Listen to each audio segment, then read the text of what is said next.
Yeah, famous last words. My pull start was working very good on the mower for the last couple of years, and actually what I did was I fixed it over here with a wire so it doesn't pull out that way, but it actually pulled out from the inside.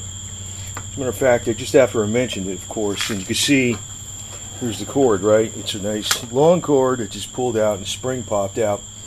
Now I'm going to pull this off. There's only like a few bolts. There's one here, there's one on this side, and one on right here, right there, and this one right here. And this cover comes off. And when you take the cover off, actually you could start this with a drill. So it's not, you know, if you ever had a problem, you don't want to even fix the pull start, you can always start it with a drill. Okay, so I took the cover off, and you could see, you know, the what do you call it? The spring is not stuck in through here. So what I'm going to actually do is wind that spring up again. I actually put a notch in it before, but I guess the notch, I don't know, it slipped out. But I'm going to use a paper clip, some needle nose pliers that tie it off, and you can see the top of the engine here. If you want to, if you say for instance you want to use this mower or something, and I have the other mower too that burns the oil even though it's newer, you just put a drill on here with a socket, and you just start it right up, man. Goes right on, it'll just start right up. So that's all you got to do to get it going. But I'm going to fix this pull start. All you got to do is bend one of these tabs up carefully. This plastic comes out. You wind up the rope, and it's kind of a pain in the ass to get the spring wound up again, and it's got to go back in here in a slot. But what I'm going to do is I'm going to put a paper clip in here to make sure the paper clip is going to be like holding the end of the spring in this slot through a notch. I'll show you what I mean. Now what I do is I wind up this rope right here. You can see it right here. It's coming through on that side through that outlet. And what I do is I just wind this rope up, but I make sure there's like very little rope, because this way I don't have to like wind that spring up too much. And then when I set the spring in the side here, inside, and crimp it off and stuff, it'll, when I pull this out, in other words I don't have to really wind the spring up super tight, because when I put this back way up here, it's going to pull the spring tighter. It makes it easier. It's a little trick. So you understand what I'm talking about, because you want to wind this rope up first. Then I pull this tab out, slight amount, just a slight amount. You got to watch, because you can break them pretty easy. And if you do break too many tabs, what you're going to have to do is weld a new tab in there, because that's the only way it's going to work. And then this plastic comes out.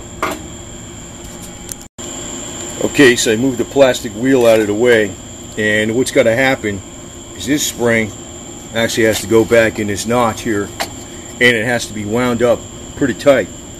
So that's why I have the rope like where it's a short length, because when I pull it down here, it'll wind the spring tighter.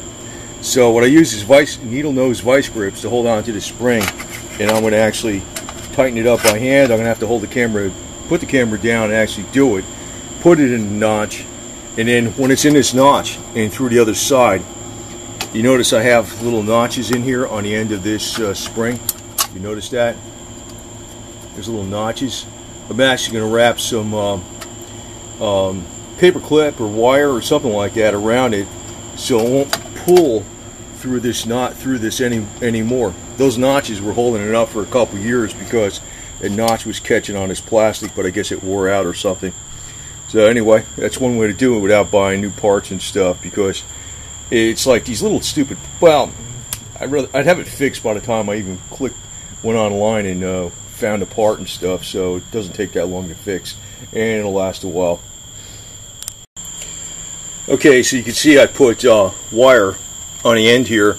This is notched, and the wire has been wrapped around it a bunch of times. It should not pull out anymore. So unless, you know, the engine kind of backfires or something or whatever, but under normal circumstances it should not pull out. Okay, so the cover's back on, and if you pull the string, I'll pull the cover instead of the string. You see, it retracts. So that's it. and it'll actually be up here, so you'll be pulling it from there. It'll retract really good. Alright, so I just got to bolt it back on, and that's it. It should work absolutely fine for quite some time, because this time I actually have it tied up in this side and also on the other side, so the spring will not pull out. So that's seated in there.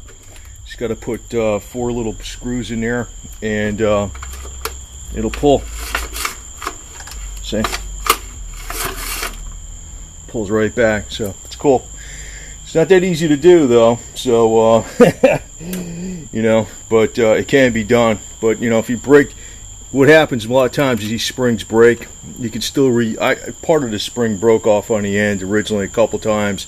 I just notched it and I put a wire around it, and it was the inside of the spring that popped out this time. I notched it last time, but this time I notched it and put a wire around it. Should hold up good for quite a while. Probably better than new.